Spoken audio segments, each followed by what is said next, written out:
On this episode of Transit Unplugged TV, we travel to the city-state of Dubai in the United Arab Emirates, where I was invited to speak on transit trends and moderate a panel at the UITP Middle East and North Africa Transport Congress and Exhibition.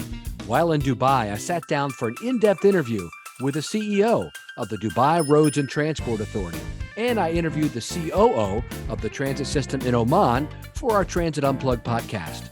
At the Expo, I enjoyed hosting a CEO roundtable with transit leaders from Africa, and we enjoyed a dinner with them and delegates from the Middle East. Then we'll bring you scenes from the World Expo held in Dubai this year and dive deep into discussions about how taxi cabs can integrate into the overall transit network here in Dubai. All on this episode of Transit Unplugged TV. The International Association of Public Transport, UITP, hosted a major congress and exhibition in Dubai, overseen by my friend Secretary General Ahmed Bahrozyan. I got to see the latest innovations in transit from the Middle East and North Africa and spoke twice at the event. What I love about here in Dubai is that's not very common in the U.S. is that here the taxi cabs are really integrated into the overall transit system to provide a lot of intermobility. Matthew Brownlie, who works with me, was telling me, that here in Dubai, he's lived here for 10 years, that people a lot of times want to go point to point. It's super hot in August, 50 degrees Celsius. And so you're going to want to get someone to come right to your door and move there sometimes. And so it's a different kind of mode, but it's all integrated together, and I think it's wonderful. Back at the exhibition hall, Matthew and I spoke to a small crowd about how taxi cabs are integrated into the overall transit network of Dubai. We also rode together in a cab where he explains how some of the technology works. Matthew Brownlie is Managing Director for Trapeze Middle East, and you live here, right? Yeah, been here 10 years now. 10 years? Yeah. Wow, and where'd you come from? Let me guess. No, go ahead. So originally from Australia and came via the UK, lived in Scotland for 3.5 years before coming to Dubai. And I can hear all those accents in your conversation. So tell us about one of the cool things that we're doing in Dubai, and we had Ahmed Bahrozyan on our podcast before, is they've really integrated taxi cabs into their overall public transportation solution. We don't do that a whole lot in the U.S. Usually taxi cabs are run by private companies, and maybe they do a little, drop people off at a bus stop or a train station. But tell us about how that all works and how they're integrated and our involvement in it. Yep. So part of that's obviously driven by the environment as well. Obviously, there's quite a few months in the year where most of us like to go door to door. We don't want to walk even 50 meters up the road. Oh yeah, because it's 50 degrees Celsius here, right? Yeah. Exactly. And so RTA has been behind the driving, innovation of making sure the service from the taxis really feed into that public transport mix.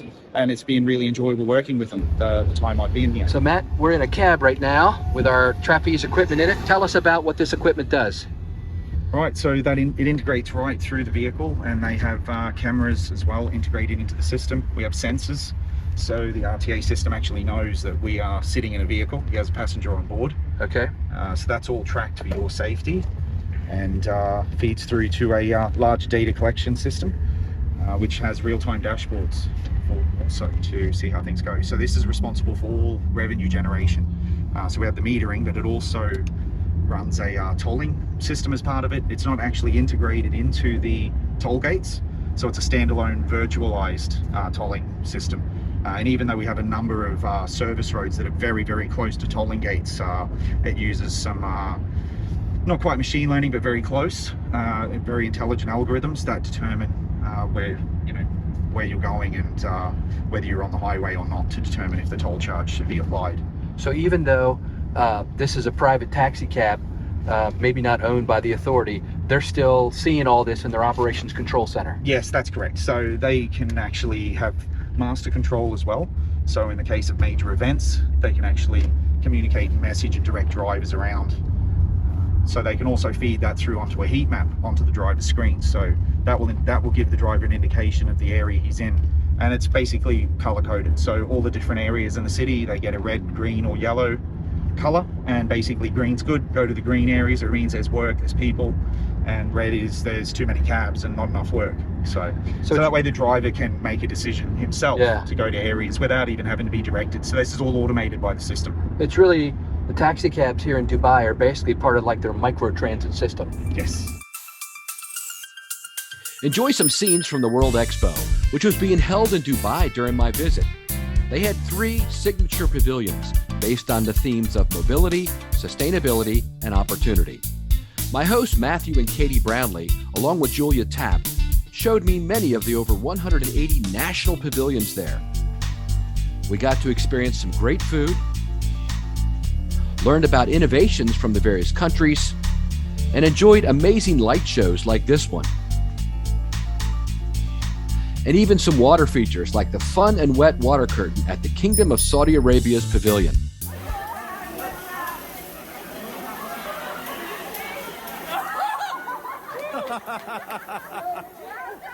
Right, it was a hot day.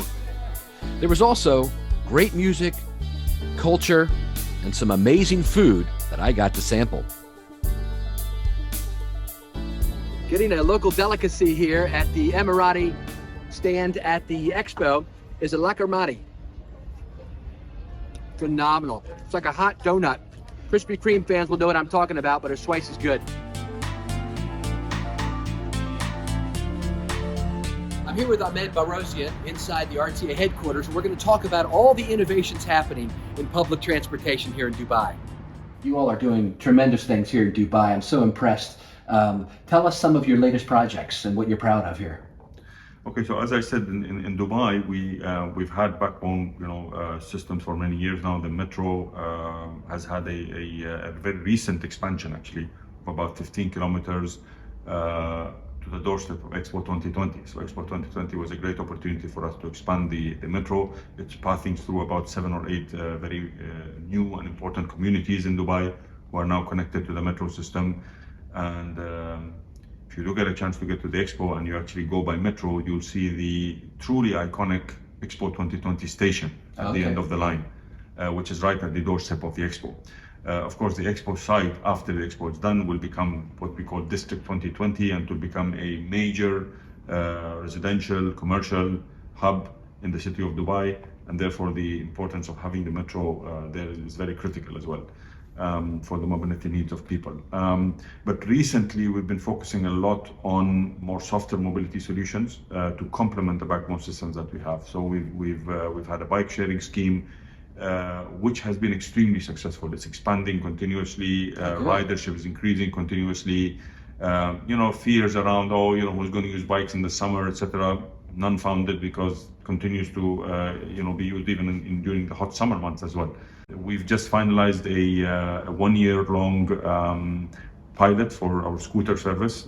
We wanted to test scooters in different parts of the city to understand some of the challenges and some of the needs of people, but we were very happy with the results of that trial, and now we are happy to say that very soon we'll be expanding the scooter service into different parts of the city as well. So 10 areas in the city, allowing people to use scooters on bike lanes, even some pedestrian areas. These scooters are of course very advanced. They have the ability to geofence, the ability to control speed.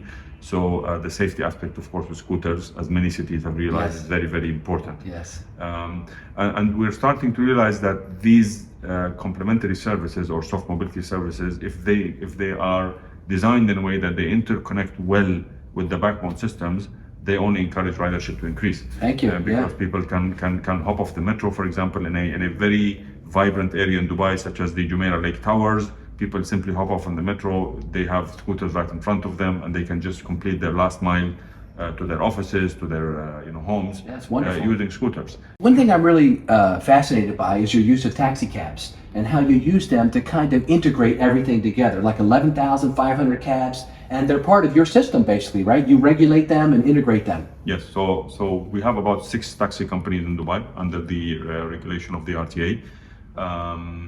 For us, it's very important that when we outsource a service, like we've done with taxis, that we continue to maintain or be responsible for the quality of the service. First experience you have normally is with a taxi. Right. In any city, right? And that can make or break your, your perspective of that city. So, taxi is a very important part of the mobility solution in Dubai. In fact, it is the second biggest carrier after the metro. So we have metro, which carries the most number of passengers, followed by taxis, followed by public transport buses. Technology on board taxis is absolutely critical. So we have onboard cameras. We have a lot of technology on board taxis that allows us to monitor the behavior of the driver, monitor the interaction between the driver and the customer. And the way we've designed them is that they're quite hidden actually to the passenger. You don't realize the amount of technology that's there in a taxi, but it is there. And Yes. We take every single comment we get, every single complaint very seriously. We have a complaint investigation office that reports directly to myself. Every single complaint from a taxi is investigated. Wow. And to give the taxi or the passenger as well as the driver a fair chance. We have 3 cameras on board every taxi, and these cameras are used to also investigate Yes. any complaint to make sure that the complaint is valid and that necessary action is taken whenever that is required. Can you tell us anything about what you're doing with autonomous vehicles or Hyperloop or any of the new futuristic air travel? One of your professors was on a panel with me the other day talking about the air taxis that are coming. So anything you want to talk about there? Yeah, the air taxi is one of the modes that we are very excited about. We believe in air taxis, and we believe in autonomous taxis as well. Not because of the publicity side of it. We feel that over time they will become very, very important part of the mobility ecosystem of the city.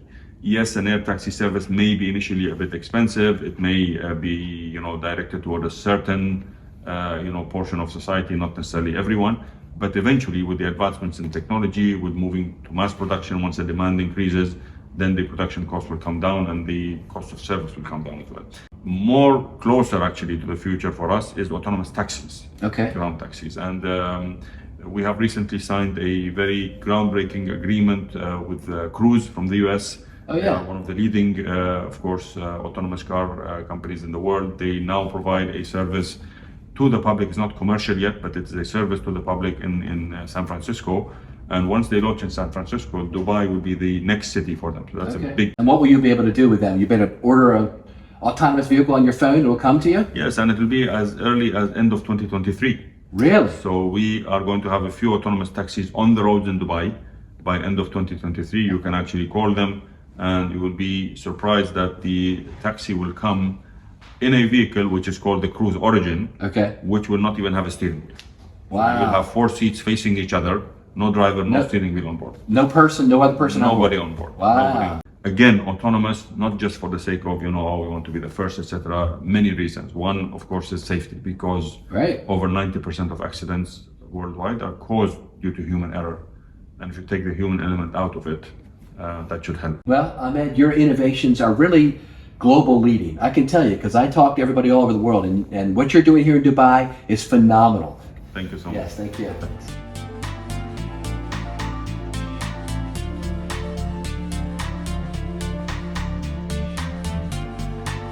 Scott Winks is an international mobility tech leader, and he shares with me his takeaways from the UITP Congress and his vision of what public transportation can mean for our cities and our world.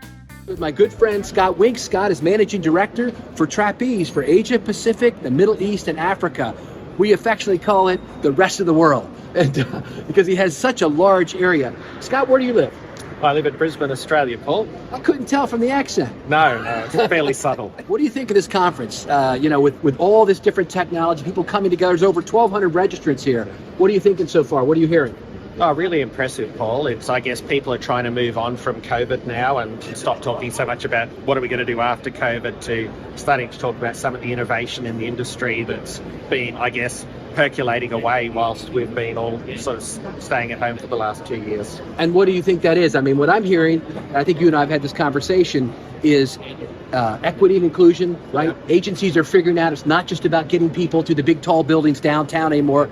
Now it's really about policy objectives that we can achieve, like environmental stewardship, like equity and inclusion. Are you hearing things like that? Yeah, absolutely, Paul. It's been really resonating for the last year or so, once people sort of realised this was going to be with us for a long time. So I think there's the two angles to it. It's one about getting the regular commuters back onto the vehicles, so technology that really improves the convenience and comfort for existing passengers.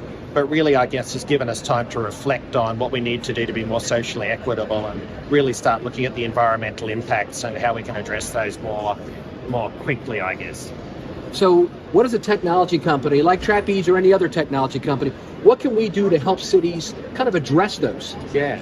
Oh, look, I guess starting for the convenience and comfort side of it and getting people's confidence back, it's really about predictability on when buses or trains are going to arrive. So particularly for a bus perspective, having turn up and go services where you can predictably know those vehicles are going to arrive every 5 minutes or 10 minutes or 15.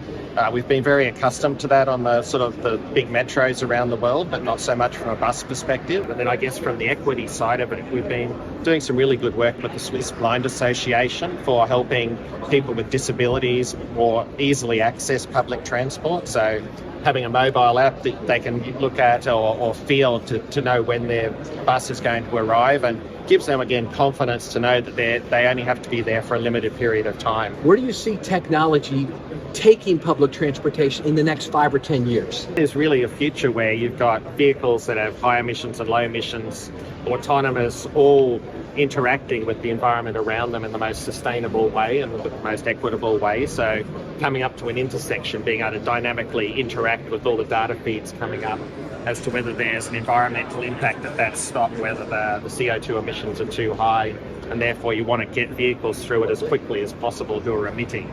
And other intersections where you've got an electric vehicle that's low on charge and you want to give it priority through the intersection so that it doesn't risk running out of charge, obviously. And if we can do that more dynamically, once again, we're doing not only the right thing for the passengers and increasing their confidence, but also the right thing for the environment. And if we could do it all in an equitable way, I think that would be an incredible outcome. That's an exciting vision, Scott. Oh, it is. I'm truly excited at what we can do together. Visiting Dubai was a bucket list trip for me, and it lived up to its reputation as one of the most fascinating cities in the world. Joining with UITP to share best practices in mobility innovation was a highlight of the trip, along with learning from local transit leaders how taxi cabs can be better integrated into a city transit system, and how new innovations like urban air mobility and autonomous vehicles can augment the overall mobility mosaic of a city. The Dubai World Expo was a once-in-a-lifetime opportunity that showed how nations across the world are creating mobility, sustainability, and opportunity. If you enjoyed today's episode, you can watch more of our shows on our Transit Unplugged TV YouTube channel and listen to podcasts like the one with the COO of the transit system from the nation of Oman at transitunplugged.com, and subscribe so you never miss a weekly episode.